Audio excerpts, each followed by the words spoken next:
ছোট বোনের বাসায় এত বড় একটা সারপ্রাইজ গিফট নিয়ে হাজির হয়ে গেলাম, সে তো পুরাই অবাক। এত বড় একটা পার্সেল নিয়ে আজকে আমি যাচ্ছি আমার ছোট বোনের বাসায়। আর এই বিশাল পার্সেলের মধ্যে আছে সুন্দর একটা কিউট দোলনা, যেটা পেলে আমার বোন অনেক খুশি হয়ে যাবে। আসলে আমি এটা ওকে না জানিয়ে নিয়ে যাচ্ছি, ওর জন্য থাকবে পুরাটাই সারপ্রাইজ। আমাদের দেখে তো পুরাই সারপ্রাইজ হয়ে যাবে, আর এই গিফট দেখেও কত খুশি হবে সেইটাই ভাবতেছি। কারণ এরকম একটা দোলনার ইচ্ছা ওর অনেক দিনের ছিল, আর আজকে ফাইনালি সেটা পূরণ হতে যাচ্ছে। আমিও প্রচুর এক্সাইটেড ওর রিয়াকশন দেখার জন্য। আমি একটা সুপার শপ থেকে কিছু ড্রিঙ্কস নিয়ে নিলাম ওখানে গিয়ে খাওয়ার জন্য। আর এবার কিন্তু আমি আমার বোনদের বাসায় যাচ্ছি 2 দিনের জন্য, ওদের বাসায় থাকবো। 2টা ড্রিঙ্কস নিয়ে নিলাম আর সাথে নিয়ে নিলাম কার্ড বাসায় গিয়ে খেলার জন্য। সবাই যে যার মতো ফোন নিয়ে ঘরের কোনায় বসে থাকবো, এই জিনিসটা আমার একদমই ভাল লাগে না। সবাই মিলে একসাথে মজা করতে বেশ ভাল লাগে। তো সবকিছু নিয়ে নিলাম আর ওর জন্য এই বিশাল বস্তার প্যাকেটটা। ওদের বাসার নিচে চলে আসলাম, বাট ও জানেই না যে আমরা আসছি। এত বড় দোলনার পার্সেলটা রাখার পর রিক্সায় ফুল বুক হয়ে গেছে, আমি তো নামতেই পারতেছি না। আর এই পার্সেলটাও ভীষণ ভারী, আমি একা একা তুলতে পারবো না, তাই আমার হাজবেন্ডকে দিলাম শক্তিশালী ম্যান। ওরা থাকে সেই বিল্ডিং এর 7 তলায়, এখন এটাকে নিয়ে যেতে হবে। যদিও সিঁড়িতে করে নিয়ে যেতে হবে না,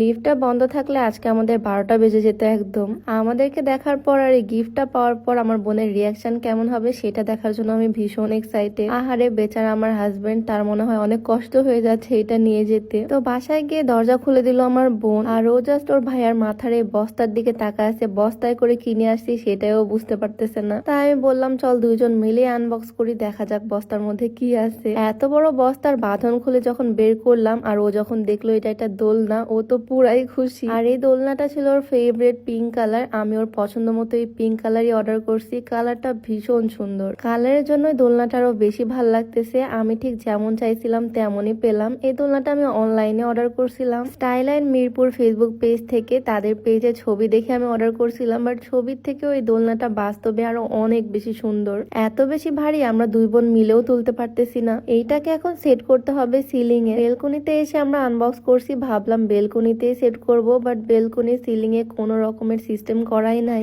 তাই এখানে এটাকে রেখে লাভ নাই, এটাকে ড্রয়িং রুমেই সেট করতে হবে। তাই দোলনাটাকে এখানে রেখে আমরা চলে আসলাম ড্রয়িং রুমে দেখতে। এই ফ্যানটাকে এখান থেকে খুলতে হবে, দেন এই জায়গাতেই হবে আমাদের দোলনা। আমার হাজবেন্ড তো আজকে ইলেকট্রিশিয়ান হয়ে গেছে, সে আজকে ফ্যান খুলে অন্য জায়গায় সেট করবে। ছোট শালিকে খুশি করার জন্য তার কত রকমের চেষ্টা। সবাই মিলে ওরা একসাথে কাজ করতেছে। আমার হাজবেন্ড তো একদম ঘেমে ভূত। এই ফ্যানের সিলিং এর এই জায়গাতেই দোলনাটা টাঙানো হবে। টাঙানো এখনো কমপ্লিটই হয়নি, এর মধ্যে আমি দেখতেছি কেমন লাগে দোলনাটা দেখতে। আর দোলনা টাঙানো কমপ্লিট হওয়ার পর এটার মধ্যে এখন এই গদিগুলো দিয়ে দিচ্ছে। এই জিনিসগুলো দেওয়ার পর দোলনার সৌন্দর্যটাই আরো বেড়ে গেল। আর কালারটার জন্য দোলনাটা আমার আরো বেশি ভালো লাগতেছে। কি কিউট একটা কালার। স্টাইলাইন মিরপুর ফেসবুক পেজটা আমি আমার ডিসক্রিপশনে মেনশন করে দিব, তোমরাও চাইলে এই সুন্দর দোলনা তাদের পেজ থেকে নিয়ে নিতে পারো। বাসায় এরকম একটা দোলনা থাকলে কিন্তু মন্দ হয় না, কি বলো? আমার বোন তো এই দোলনাটা পেয়ে ভীষণ খুশি। তোমাদের কাছে আজকে ভিডিওটা কেমন লাগলো অবশ্যই কমেন্টে জানিও। তো সবাই ভালো থাকো, সুস্থ থাকো, দেখা হচ্ছে নতুন কোনো ভিডিওতে। সবাইকে আল্লাহ হাফিজ।